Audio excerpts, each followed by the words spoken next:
Hallo meine Lieben und herzlich willkommen zu einem neuen Video von mir. Ja, heute geht es um ganz neue L'Oréal Produkte und zwar folgt im Anschluss noch ein Schminkvideo. Ich hatte euch auf Instagram ja schon gefragt, ob ihr gerne ein Schminkvideo sehen wollt und ihr habt mir abgestimmt. Es soll mal in nächster Zeit ein paar mehr Schminkvideos geben. Es hat sich jetzt genug gecremt und ausgecremt erstmal. Mal schauen, ob zwischendurch noch mal was reingeschoben wird von mir, wenn ich was ganz Besonderes noch sagen wollte.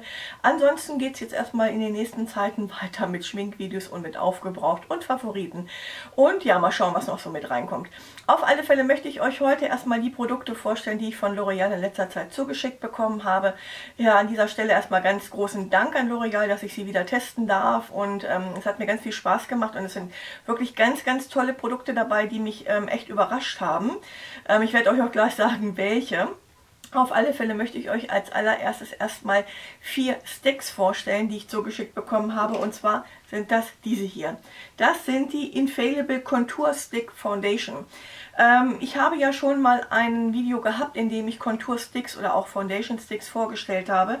Und von daher kannte ich das eigentlich relativ gut. Ich habe gedacht, oh ja, das ist eine schöne Sache. Probierst du mal aus, wie die von L'Oréal sind. Und ich muss sagen, die haben mich nicht enttäuscht. Ich erzähle euch jetzt hier vorweg ein bisschen was über die Sticks, weil der Rest dann läuft hinterher ab ein bisschen mit Musik. Habe ich mir gedacht, dann ist das nicht ganz so langweilig. Ich quatsch also ein bisschen vorweg und sage euch was über die Produkte. Ich habe zum Beispiel in diesem Fall den Farbton 100 Ivory verwendet und den Farbton 120 Vanilla Rose. Das sind auch meine Farben, die ich sonst so kaufe. Da greife ich also immer als erstes zu. Da gehört Porzellan zu oder Ivory oder Vanilla Rose. Das sind so meine Farben. Ich habe ja so einen leichten roséfarbenen Unterton auf der Haut und da nehme ich gerne diese Farbtöne.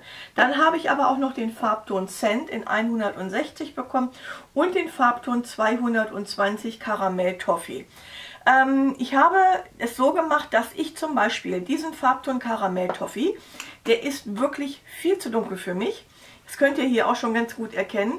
Den habe ich als Kontur- oder Bronzer-Stick verwendet. Das heißt, ich habe das überall aufgetragen und habe im Prinzip diesen Farbton als Bronzer eingesetzt. Und das war eine richtig tolle Sache, weil man kann dann nämlich in dem Moment bei einer Sache bleiben. Man muss nicht wieder wechseln von einer Cream Foundation oder Stick Foundation zu einem Puder wieder mit so einem Bronzer oder so, sondern ich habe einfach gesagt, okay, ich nehme den dunklen Farbton zum Konturieren und zum Bronzen und das hat super gut geklappt. Man muss nur damit vorsichtig sein, wenn man ein helles Häutchen ist. Nehmt davon nicht zu viel, fangt ein bisschen an nur. Ihr werdet das gleich sehen in dem Video und dann klappt das auch wunderbar, auch wenn der wirklich so, das ist schon ein Bronzer, ne? Also das ist auch was jetzt für die kommende Sommerzeit, also vom Farbton her, wenn man dann wieder leicht gebräunt ist. Die Bräune hat ja immer so eine ganz andere Farbe, wie man so auf der Haut hat und da passt ja optimal.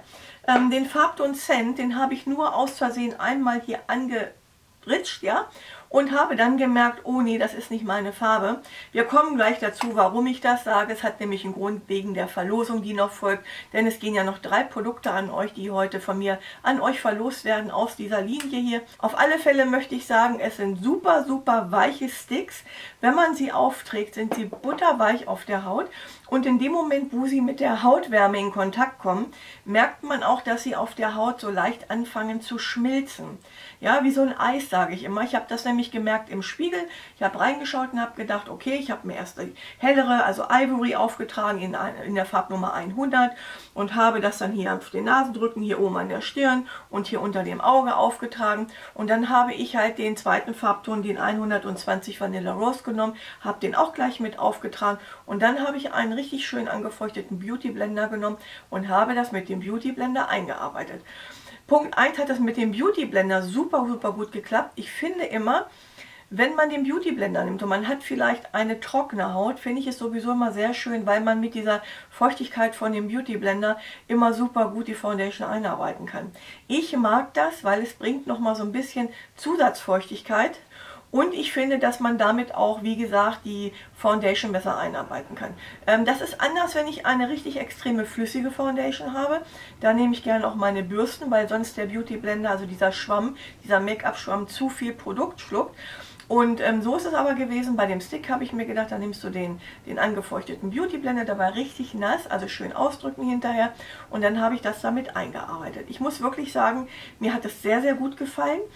Das Einzige, was ich dazu sagen möchte, ist, ich finde, es ist mal ein Make-up, was sehr gut deckt. Ja? Also wenn ihr das gleich seht in dem Video, seht ihr auch gleich, wie gut es abdeckt. Finde ich jedenfalls. Also es ist für mich schon richtig, also nicht eine Full Coverage, aber so extrem gut deckend. Ja, man kann es auch noch mal schichten.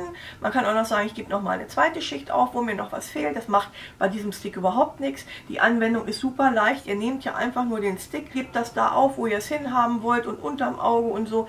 Also die Handhabung ist super leicht, super easy. Das ist auch immer was für Leute, die morgens wenig Zeit haben, bei denen es schnell gehen muss und die dann sagen, okay, dann nehme ich noch den zweiten, gebe noch die zweite Farbe auf und dann nehme ich meinen nassen Beauty Blender und tupfe das so richtig schön rein und eigentlich in 0, nix ist man damit fertig. Dann gibt man noch ein bisschen Kontur oder Bronzer auf mit dem dunkleren Farbton, zack, zack. Ich habe da so ganz kleine feine Striche immer gezogen und hier und habe das dann gut aufgetragen. Ja, und ich muss wirklich sagen, es war super einfach, super leicht, es ließ sich super gut verblenden, das werdet ihr auch gleich sehen. Es verschmilzt schön mit der Haut und dadurch, dass es aber so ein bisschen mehr deckend ist, sie ist also nicht so deckend, sage ich immer so halbdeckend oder vielleicht sogar noch so transparent, dass man sagen könnte, wie so ein leichtes Sommer-Make-up. Nee, es ist schon so, dass sie deckt, aber sie macht so ein bisschen, finde ich, also es betont so ein bisschen die Poren. Ich habe ja einen Primer drunter gemacht, den zeige ich euch gleich, aber trotzdem hat es so ein bisschen, finde ich, die Poren betont. Also da muss man gucken, wie das bei jedem so rüberkommt. Probiert das einfach mal auf dem Handrücken aus, in der Drogerie. Ich weiß nicht, was ihr für eine Haut habt. Ich habe ja eine relativ dünne Haut und mit relativ wenig Poren. Ansonsten müsste man, das habe ich noch nicht getan, wirklich diesen Mattifying Primer auftragen, der nochmal so richtig mattierend ist und auch die Poren kaschiert, denn ich habe da einen anderen genommen, der so ein bisschen leichter in der Anwendung ist und habe mir gedacht, heute fürs erste Mal, weil es ist ein First Impression für mich, nur beim Austesten letztes Mal, da habe ich geguckt, welche Farbtöne ich nehmen wollte und ja, ansonsten ist es ein First Impression, aber ich bin total positiv überrascht. Also mir haben damals auch schon die anderen Contour-Sticks oder diese Foundation Sticks gefallen von der anderen Firma und ich muss sagen, wer es schnell haben möchte, wer es einfach haben möchte, wirklich nicht da erst noch mit Bürsten rumhantieren will und ich weiß nicht was alles und sich die Finger schmutzig machen möchte. Ja, das ist nämlich auch manchmal morgens so eine Sache. Dann hat man sich die Nägel lackiert, man hat schon Klarlack drauf und man will ja nicht wieder, ne, vielleicht sogar schon eingeölt und dann ist es bei mir auch so, wenn ich dann manchmal eine Foundation, eine Flüssig-Foundation nehme oder irgendwas anderes und gebe die dann mit den Händen auf oder ich habe die hinterher wieder an den Händen, denke ich immer, jetzt musst du wieder deine Hände waschen, musst du wieder Nagelöl auftragen und das hier ist wirklich total einfach, weil ihr macht euch damit die Hände gar nicht schmutzig. Ich weiß, das hört sich jetzt vielleicht doof an für den einen oder anderen, aber vielleicht erkennt sich der eine oder andere auch da drin wieder, denn ich finde schon, ich habe diese Erlebnisse schon gehabt und deswegen sage ich es nur. Das ist total einfach, ihr nehmt einfach nur den Stick, tragt es auf und dann verteilt ihr das mit dem Beauty Blender. Also diese Foundation Sticks sind zum Abdecken, sind zum Konturieren und zum Highlighten. Das heißt also auch den hellsten Farbton könnte jemand, der noch dunkler ist als ich, wirklich auch sagen, er nimmt es zum Highlighten. Also ich habe es auch schon als Concealer sozusagen eingesetzt, also auch so zum Highlighten hier unter dem Augenbereich hier. Und das hat super gut geklappt mit dem hellen Farbton, aber den könnte man auch, wenn man dunkler ist als ich, weiterhin auch zum Highlighten oder eben als Concealer-Ersatz hier unter dem Auge auftragen und das funktioniert wunderbar. Ja, es sind Hautton anpassende Sticks, ja, also auch hier wieder wie bei dem Perfect Match Powder, was ich euch auch gleich noch zeige, ist es auch wieder Hautton anpassend. Mag ich immer sehr gerne. Ich habe nur das Gefühl, und das muss ich kurz dazu sagen, dass ich denke, dass die Foundation ein bisschen an der Luft oxidiert. Man sagt immer, sie oxidiert an der Luft. Eigentlich ist das nicht ganz richtig, denn dieses Oxidieren ist eigentlich auch von eurem pH-Wert abhängig. Je nachdem, was ihr für einen pH-Wert auf der Haut habt, ja, danach oxidiert eigentlich auch die Foundation. Ne? Natürlich in Verbindung mit der Luft, aber eigentlich passt sie sich nur mit eurem pH-Wert an und deswegen ist sie auch eigentlich so, dass sie Hautton anpassend ist. Ja? Man darf sich da nicht erschrecken oder verunsichern lassen. Man muss einfach nur den richtigen Farbton für sich finden und wenn man sie dann verteilt hat und es schön mit der Haut verschmolzen ist, sind die wirklich toll. Also ich kann nichts Negatives über die Sticks sagen. Ich mag sie. Ansonsten, ich gucke gerade mal, man kann sie auf dem ganzen Gesicht auftragen oder auch nur punktuell. Genau so ist es. Ich habe hier den Farbton, wie gesagt, 100 Ivory, 120 Vanilla Rose, 160 Cent und 220 Karamell Toffee. Die kosten im Übrigen, ich habe bei DM mal geschaut, 10,95 €. Ich finde, das ist ein guter Preis, 10,95 €. Dann habe ich einen Primer ausgetestet. Diesen schwarzen hier zum Beispiel, da steht drauf Mattifying Primer. Die kosten alle 10,95 € im Übrigen, egal welche Farbe ihr da jetzt wählt. Ich habe nachgeschaut, was da steht, was er machen soll. Es ist ein mattierender Primer, sofortiger Anti-Glanzeffekt. Das heißt, das ist ein Primer für alle die wahrscheinlich eine ölige Haut haben. Ne? Die jetzt sagen, oh, ich habe immer so eine ölige, fettige Haut. Mensch, was mache ich denn mal drunter? Mir gefällt die Konsistenz sehr gut von dem Primer. Ich zeige euch das mal. Der kommt nämlich richtig flüssig raus, wie ihr sehen könnt. Und der läuft auch schon runter. Das heißt, der lässt sich super sparsam auftragen. Hier könnt ihr auch schon sehen, der verschwindet auch gleich. Zack, zack, zack. Das ist also nicht irgendwie so eine dicke Konsistenz oder dieses, kennt ihr das, dieses Silikonlastige. Ich habe noch einen Primer da in einer Tube von L'Oréal. Der ist so sehr klar in der Tube und so richtig, ja, so silikonlastig, sage ich immer dazu. Das waren immer die Produkte, die ich nicht mochte, das wusstet ihr. Ich habe euch das schon in vielen anderen Videos erzählt. Aber wie gesagt, das hier ist natürlich wesentlich leichter aufzutragen und es ist ein Anti-Shine-Produkt, ja. Das ist also wirklich etwas für jemanden, der sagt, ich habe eine ölige Haut, es lässt sich super schnell auftragen, es zieht gut ein, es nimmt sofort den Glanz und es bereitet natürlich die Haut vor auf euer Make-up. Also, das ist etwas für, denke ich mal, die ölige Haut. Wobei, ich werde ihn auch noch mal ausprobieren an der Stirn und an der Nase und schaue einfach noch mal in einem nächsten Video mit euch, wie der so ist. So, dann haben wir hier den grünen, den habe ich zum Beispiel auch angewendet, das seht ihr dann gleich. Das ist der Anti-Redness Primer und der soll sofort neutralisieren, also der hat einen neutralisierenden Effekt im Bereich von Rötungen. Ich habe hier im Moment so ein bisschen Rötungen auf den Wangen, das ist medikamentös bedingt im Moment. Ich werde es euch auf Instagram nochmal erzählen, wenn mir da noch nicht folgt, herzlich willkommen. Ich freue mich über jeden, der dazukommt. Auf Instagram heiße ich genauso wie hier auch und könnt ihr mich gerne mal besuchen kommen. Jedenfalls da werde ich euch dann mal erzählen, was ich im Moment habe, warum ich hier so ein bisschen Rötungen habe. Und habe das hier vorher aufgetragen. Es gleicht also rote Stellen im Gesicht aus, ist auch wieder die Vorbereitung für ein Make-up. Und das habe ich erstmal hier nur im Wangenbereich aufgetragen und hier am Kinn. Und dann habe ich hinterher den rosanen drüber gegeben. Und der rosane ist ein Pore Refining Primer, steht auch drauf. Der glättet das Hautbild und ist porenverfeinernd. Und den habe ich mir als erstes erstmal auf die Stirn aufgetragen, auf die Nase, auf das Kinn. Letztens habe ich gehört, man bekommt im Alter große Poren am Kinn. Das nennt man dann Erdbeerkinn. Ladies, uns bleibt nichts erspart. Ja, es gibt jetzt auch noch ein Erdbeerkinn im Gesicht. Es ist ganz furchtbar, aber wir müssen ja was dagegen tun. Und Gott sei Dank hat die Industrie für uns was entwickelt dafür. Ja, ehrlich, ich bin echt froh, dass man heutzutage wirklich alles bekommt. Wir haben es heute viel leichter. Auf alle Fälle glättet er das Hautbild ins Poren verfeinert. Und das muss ich sagen, das macht er. Er macht auch noch eine Mattierung, habe ich gemerkt. Es ist nicht nur so, aber ich glaube, das ist auch das Resultat aus diesen Porenverfeinernden. Ne? Ich habe hinterher gleich gemerkt, dass auch die Nase, da kriege ich nämlich auch hier unten mittlerweile ganz große Poren. Und da habe ich gleich gemerkt, dass er mattierend ist. Ne? Er legt sich also so auf die Poren drauf und er ist so mattierend. Und also ich habe mal so vorhin gedacht, also der hat mindestens 50% gebracht, wenn nicht noch mehr. Aber die 50%, die gebe ich euch so, Brief und Siegel, hat er sofort mattiert und die Poren verfeinert, auch hier oben. Ich habe es dann auch hier unten nochmal aufs Kinn gegeben, obwohl ich schon den grünen drunter hatte, diesen Redness Primer, also Anti-Redness Primer.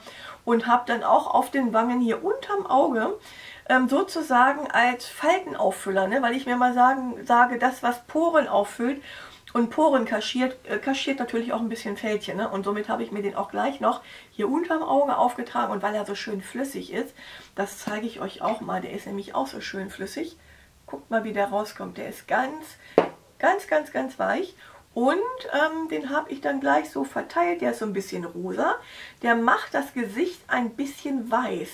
Das ist aber nicht schlimm. Man soll ihn ja nicht solo tragen, sondern ihr wollt ihn ja wirklich als Grundlage unter Make-up tragen. Und ich finde den richtig grandios. Also ich muss sagen, ich weiß noch nicht, ob ich den schwarzen so toll finden werde, aber ich habe ja auch nicht so eine fettige Haut. Dieser hier, der hat mattiert, aber er trocknet nicht aus. Ne? Und der hat wirklich die Haut abmattiert, die Poren minimiert, also vom optischen her. Natürlich sind die abends noch da, wenn wir uns wieder abschminken. Es ist ja nur ein Effektprodukt, aber unter dem Make-up ein ganz tolles Produkt. Also diese beiden Produkte, das wird jetzt bei mir immer in den Einsatz kommen, weil ich die so schön von der Konsistenz finde und von dem Ergebnis halt. Sind wirklich ganz tolle Produkte. Geht mal an den Aufsteller irgendwo, vielleicht bei DM oder Müller, macht es euch mal auf den Handrücken. Ich weiß, DM hat zum Beispiel am Wagen Lupen dran, dann könnt ihr auch mal unter die Lupe gehen, euch wirklich eure Haut unter der Lupe anschauen, so wie ich es hier mache, wenn ich einen Vergrößerungsspiegel habe. Ja, wenn ich hier wirklich sitze und sage, ich gucke jetzt rein in meinen Vergrößerungsspiegel und nur dann, möchte ich auch noch mal dazu sagen, auch nur dann sehe ich wirklich diese etwas mehr betonteren Poren. Ja, das ist jetzt nicht so, dass wenn einer vor euch steht, er dann sagt, oh Gott, was hast denn du für große Poren? Ihr müsst immer bedenken, ich nehme hier einen Vergrößerungsspiegel und gucke mir das an, nur um euch ein wirklich reelles Ergebnis zu sagen. Ja, das wollte ich euch nur sagen, aber das ist nichts Schlimmes und das ist auch nicht extrem, ja. Aber extrem war die Wirkung von diesen beiden Sachen. Und das schaut euch einfach mal an. Haltet das Ding unter eure Hände unter die Lupe dann hinterher. Und ihr seht auch jetzt schon auf der Hand, wie ebenmäßig die Hand geworden ist. Ich drehe sie mal so ein bisschen und da könnt ihr das, glaube ich, schon ganz gut erkennen. Und das finde ich einmalig. Also ich finde die wirklich toll. Und dann haben wir hier noch den silbernen. Und zwar ist das für einen sofortigen Glow.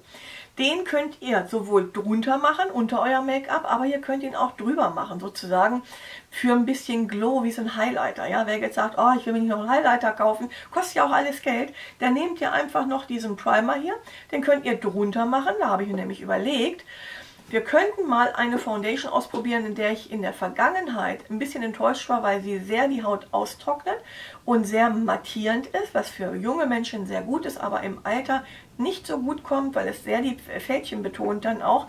Und wir machen es einfach mal so, ich werde den großflächig auftragen und dann, ich weiß, von Catrice war das die werden wir einfach drüber machen und ja, dann schauen wir mal, wie dieser Highlighter ist. Ja, da bin ich also echt gespannt. Ich habe mich nicht getraut, den heute aufzutragen, muss ich ganz ehrlich sagen. Er bringt den Turn zum Strahlen, kann als Make-up-Grundlage verwendet werden oder drüber als Finish oder Highlighter.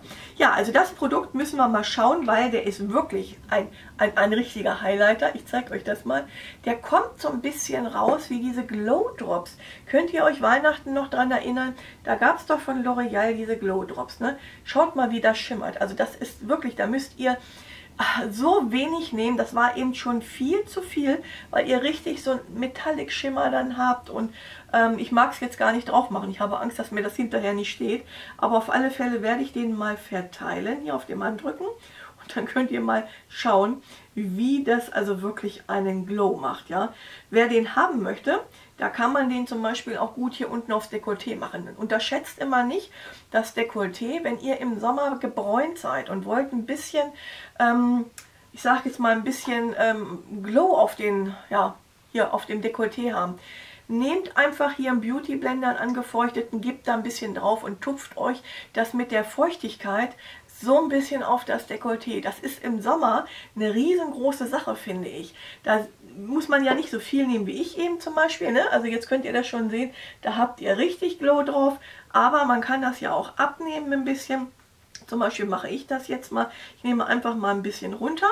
Und dann könnt ihr auch schon sehen, dass man wieder so ein bisschen die normale Haut darunter zum Vorschein kommt. Aber man halt so einen schönen Schimmer drauf hat auf der Haut. Ne? Und das kann man wirklich gut machen. Den könnt ihr also nicht nur aufs Dekolleté nehmen, weil er ja sparsam ist. Ihr könnt auch den Rest mit dem Beauty Blender so ein bisschen über den Fußrücken gehen oder so. Kennt ihr das, wenn man offene Schuhe trägt? Man macht unten so ein bisschen drauf und das schimmert auf der braunen Haut, so gerade wenn man im Urlaub war. Also ich finde den jedenfalls großartig. Ich habe mir gedacht, dafür kann man den auf alle Fälle verwenden und wir werden ihn nochmal mit der anderen Foundation austesten. Ja, das waren die Highlighter, 10,95 € und ja, das ist auch okay für den Preis und ich denke mal, der wird auch eine ganze Weile halten. So, dann haben wir diese neuen Infaillible 24 Stunden Concealer Pomade. Oh Mädels, die finde ich so schön. Ich hätte nur eine Bitte an L'Oréal, falls Sie dieses Video sehen. Könnt ihr die noch in anderen Farben machen? Es gibt die ja bei MAC zum Beispiel nochmal in diesem roséfarbenen oder in so einem aschigen Farbton. Und ich würde sie gerne, weil sie sind beide ein bisschen gelbstichig, den 01er weniger, also es gibt den 01 Light und den 1,5 Light Medium. Diese zwei Farben, die sind von der Textur her unheimlich cremig. Ich habe in dem Video, zeige ich euch, damit meine Mutter mal abgetupft und habe danach Puder aufgetragen. Habe ich auch die richtige Farbe hier? 01. Ja, das ist der, nee, 1,5 Light. Moment, ich wollte euch den helleren zeigen. Und zwar den habe ich genommen, 01 Light. Das ist dieser Farbton und der ist sehr light. Also den kann man wirklich gut benutzen, wenn man ein helles Häutchen ist. Aber ich hätte ihn mir nochmal gewünscht. Wie gesagt, die gibt es von MAC ja noch in so anderen Farben, diese Pomaden, auch fürs Augenlid. Und das wäre der Hammer an L'Oreal, wenn sie die nochmal in diesen Farbtönen, wie das bei MAC auch so ist, nochmal rausbringen. Weil ich glaube, dann wird das der Renner. Die sind nämlich, also ich muss heute wirklich sagen, ich habe ja schon diese Concealer-Palette gehabt. Und zwar die Infaillible Total Cover, ne, Concealer-Palette. Und das waren ja auch so cremige. Aber ich muss sagen, ich finde diesen hier weitaus schöner, besser deckender.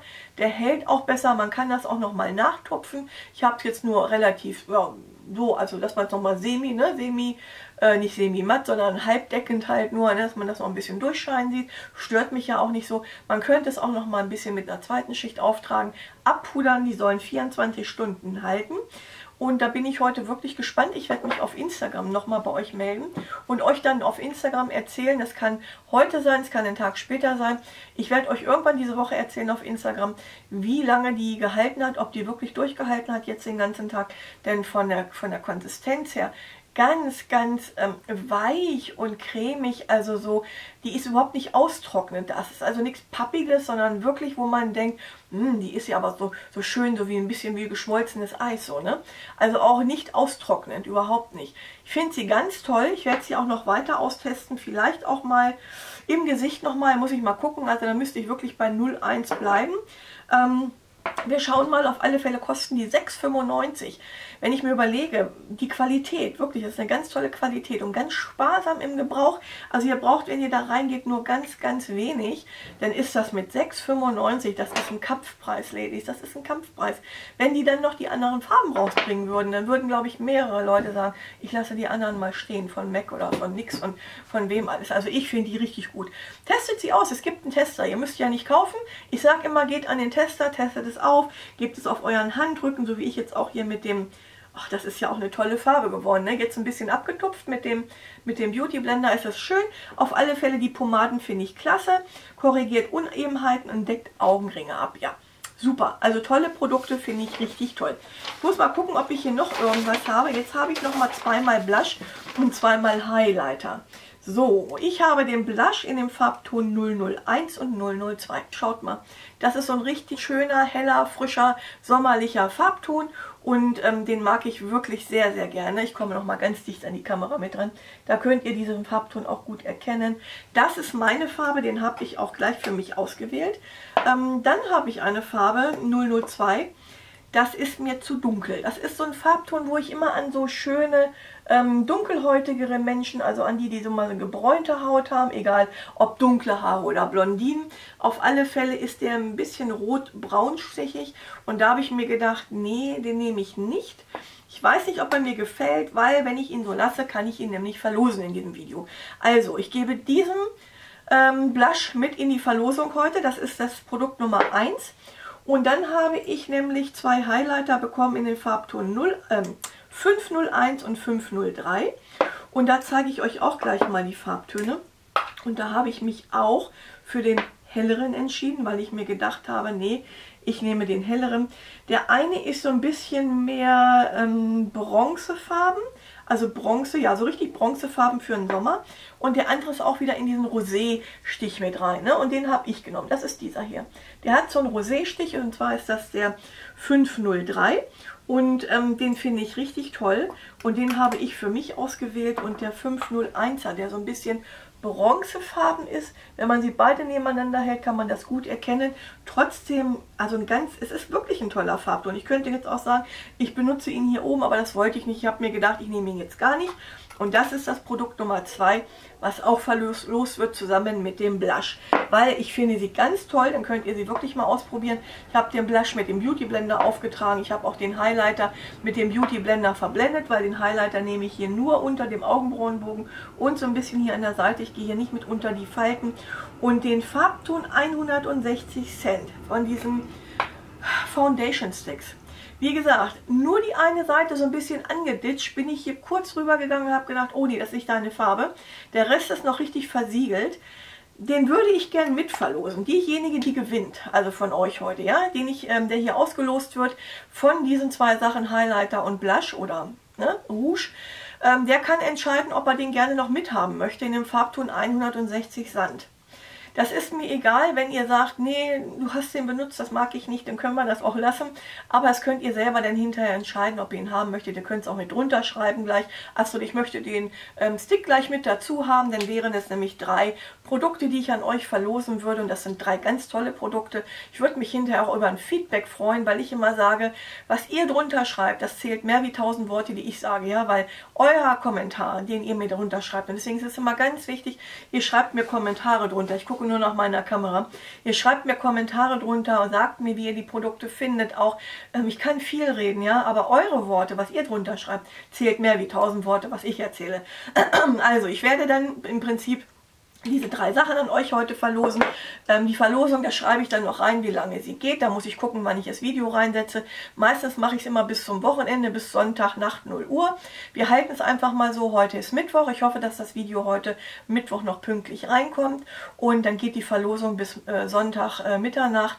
Und am Montag werde ich den Gewinner dann wieder bekannt geben. Ja, so, das waren die Produkte. Und dann habe ich letzte Woche pünktlich zur Berlinale diese 2 tollen Produkte zugeschickt bekommen von L'Oréal, und die sind so richtig schön im Design Red Carpet, ne? Also richtiges Red Carpet Design. Das ist nämlich einmal der Fall/X Fiber, die Mascara, die kennt ihr.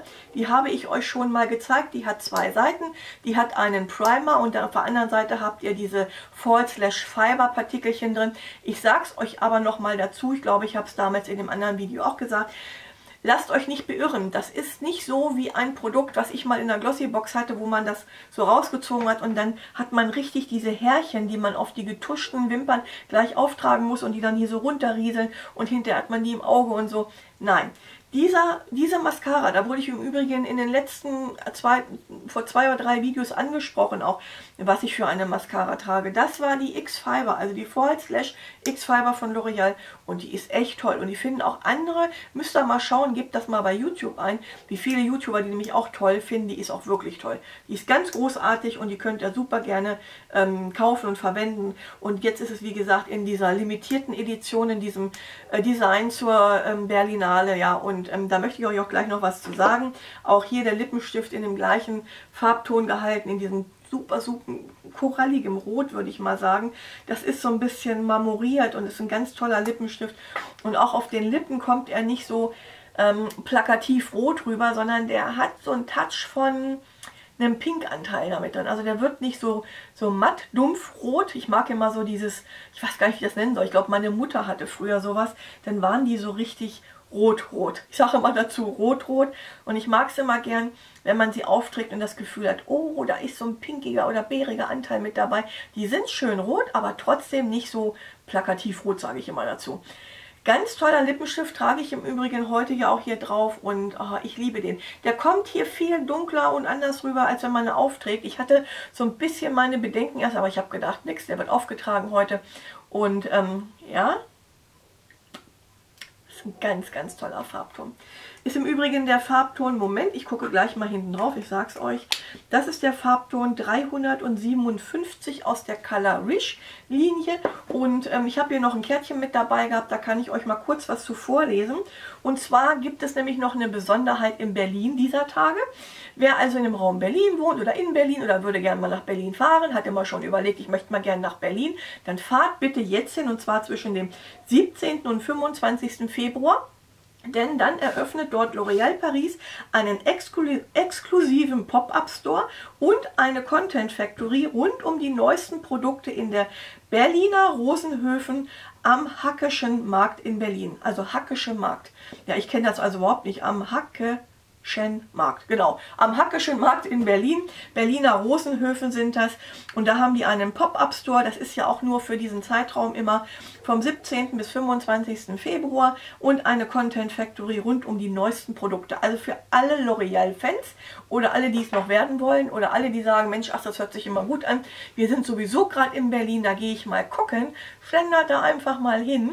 Finde ich jedenfalls sehr schön. Ich habe auch mal einen Mann gefragt, aber der hat keine Lust, bis nach Berlin zu fahren. Ich bin ja ein L'Oréal-Fan. Ich weiß, es gibt viele L'Oréal-Fans unter euch und es gibt auch viele, die mir mittlerweile auch mal auf Instagram sogar gesagt haben, in den Kommentaren, Mensch Astrid, je öfter ich L'Oréal-Produkte verwende, weil du mir die immer gezeigt hast, habe ich mir die gekauft und ich muss wirklich sagen, ich werde immer mehr zu einem L'Oréal-Fan. So, meine Lieben, jetzt bleibt schön dran. Ihr könnt euch noch anschauen, wie ich mich schminke. Ich hoffe, es hat euch ein bisschen Spaß gemacht heute. Mal schauen, was das nächste Video wird. Ich habe noch eine Foundation für euch. Ja, da bin ich auch total gespannt drauf. Die werde ich jetzt, glaube ich, mal die Tage schon mal bei Instagram posten. Schaut gerne vorbei auf Instagram. Guckt euch an, welche das sein wird. Ich werde es jetzt nicht verraten. Aber auch eine, die sehr, sehr guten Ruf vorauseilt. Und auch die werden wir zusammen austesten. Und da freue ich mich auch schon drauf. Also, bis dahin, liebe Grüße von mir und bleibt jetzt schön dran. Tschüss!